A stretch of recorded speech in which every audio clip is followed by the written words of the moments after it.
हजुर सम्पूर्णमा मेरो नमस्कार तथा न्यानो अभिवादन। म एरोन लेप्चा पहिलो वर्ष प्रशिक्षणार्थी उपस्थित सम्पूर्णलाई आजको यस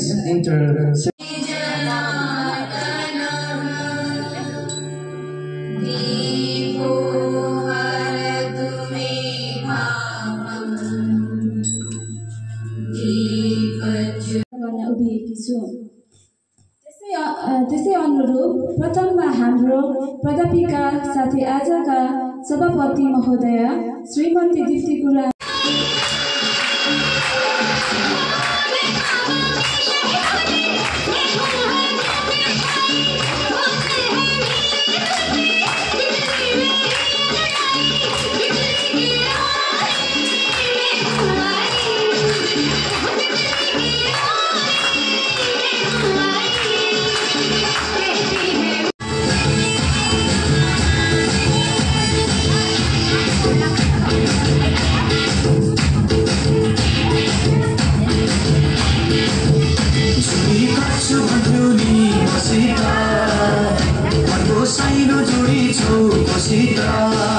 बन्न गइरहेकी छु।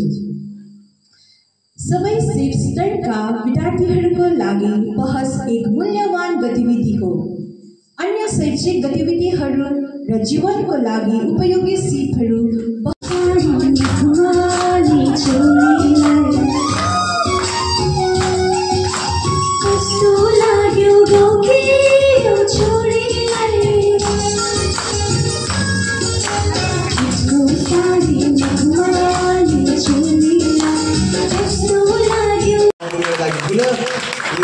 भाग्यको कुरा पनि हो। तर यो बिचमा म चाहन्छु कि यो मेरो प्रथम प्रयास शब्द राईको तर्फबाट नमस्कार।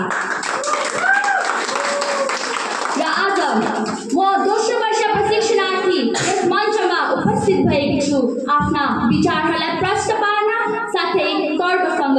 अभिवादन, म गोमा छेत्री दोस्रो वर्षीय प्रशिक्षणार्थी। आज तर्क प्रतियोगितामा एआई र डिजिटल माध्यमले सिकाउँछ र हामी यसका विपक्षमा छौँ र मेरा दलका वक्ताहरू हुनुहुन्छ प्रिया राई, नेहा कामी, प्रनिशा राणा अनि निर्जना प्रधान। म विपक्षी दलबाट सम्पूर्ण विपक्षी दलकोबाट म भर्खरै सबिना लेप्चा मिसले राख्नुभएको समर्थन पाना पल्टाउनु पर्दा 1950 को दशकदेखि सुरु भयो। तर शिक्षा क्षेत्रमा यसको प्रभावकारी उपस्थिति कोभिड-19 को महामारीपछि देखा पर्यो। त्यो समयमा सबै कुरा बन्द थिए। एआई र डिजिटल उपकरणहरूद्वारा शिक्षकको भूमिका घट्छ भन्ने भनाइलाई म हृदयबाट खण्डन गर्दछु, किनभने यो हुनै सक्दैन। एआई भनेको त एउटा मसिन मात्र हो, किनभने हामी त मानव जाति हौ। हामीले त जन्मँदा नै आमाको गर्भ। मुस्कान गुरुङ, सभापति महोदयको अनुमति लिँदै म आफ्नो तर्कलाई अगाडि बढाउन चाहन्छु। महोदय, एआई को नाम सुनेर डराउनेहरू किताबको धुलो चाटेर गर्व गर्छन्।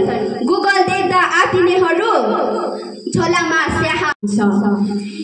एआईले पढाउन सक्छ होला, तर केवल शिक्षकले सपनाहरू निर्माण गर्नुहुन्छ। शुभ प्रभात सबैमा। म सुप्रिया राई र आदरणीय सभापतिज्यूको अनुमति लिँदै म आफ्नो विषयलाई सुरु गर्न लागिरहेको छु। सर्वप्रथम एआई र डिजिटल माध्यमले शिक्षकको भूमिका अनुमति लिँदै म मेरो तर्कलाई अघि बढाउन चाहन्छु। म प्रवीणा गुरुङ, तेस्रो वक्ता। र भर्खरै मेरा प्रतिपक्षी दलका मित्रहरूले भन्नुहुँदै थियो है, एआई र डिजिटल माध्यमले नानीहरूको स्वास्थ्य बिगार्दैछ हैन। तर त्यो म सहजै खण्डन गर्छु, किनभने स्वास्थ्य बिगारेको छैन हजुर, उनीहरूले ज्ञान हासिल गरिरहेका छन् र त्यो प्रयोगकर्तामा निर्भर पर्छ कि उनीहरूले कसरी चलाउँदैछ। सल्लाह कार्यहरू गर्नुपर्ने हो। विद्यार्थी वर्गहरू मेरो पक्ष दलको मित्रको भनाइ अनुसार त विद्यार्थीहरू अगाडि त होइन, म पछाडि सरिरहेको देख्दछु। यसै प्रकारले हो भने त हाम्रो विद्यार्थीहरूले गर्ने जुन चाहिँ भर्खरै मात्र मेरा विपक्षी दलका मित्रहरूले हामीमाझ भयभरको मतहरू राख्नुभयो। एआई र डिजिटल माध्यमको नकारात्मक प्रभाव पारेको विषयमा खुबै चर्चा गर्नुभयो। तर म भन्छु एआई र डिजिटल माध्यमले शिक्षकको भूमिका घटाएको छ। यो विषयलाई प्रस्तुत गर्न गइरहेको छु। सर्वप्रथम त म भन्न चाहन्छु कि मेरो प्रतिपक्ष दलको मित्रले राख्नु भएको प्रस्तावनालाई म हृदयबाट खण्डन गर्न चाहन्छु। किनभने शिक्षक बिना विद्यालय हुँदैन। वक्त तर मेरो आवाज अन्तिम छु। सभापति महोदय, म गोमा छेत्री, दोस्रो वर्ष प्रशिक्षणार्थी र आज मेरो तर्क राख्न लागिरहेको छु। सभापति महोदय, बसेर नाटक हेरिरहेछु परदेखि अभिदेखि बसेर नाटक र हाम्रा उपस्थित यहाँ सभापति महोदयको अनुमति लिँदै म आफ्नो विषयलाई अघि बढाउन चाहन्छु। मेरो पक्ष दलको मित्रले टिचर अङ्ग्रेजीमा हो, नेपालीमा होइन।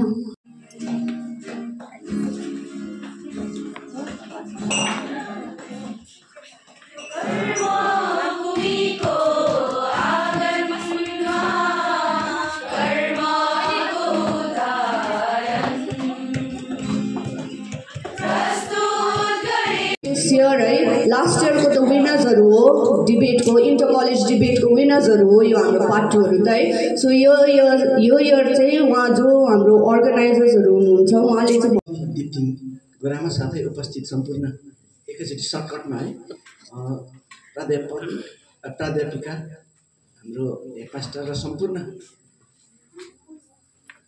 प्रशिक्षणार्थीहरू समग्रमा एकैचोटि सम्बोधनमा राख्दै अलिकति अब दुई शब्द धन्न बुद्धको सकले मलाई चाहिँ दुई शब्द भने दुई शब्द त भनिहाल्छु ल। पारसमा मैले क्वेसन खोज्छु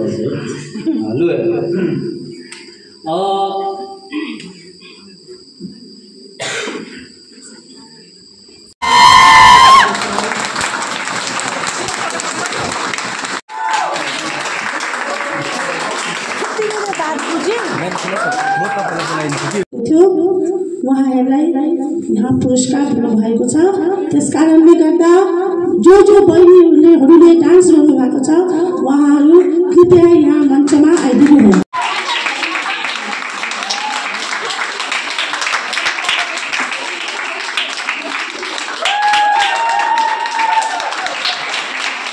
यस कार्यक्रममा आजको सभापति महोदयलाई धन्यवाद व्यक्त गर्न चाहन्छु।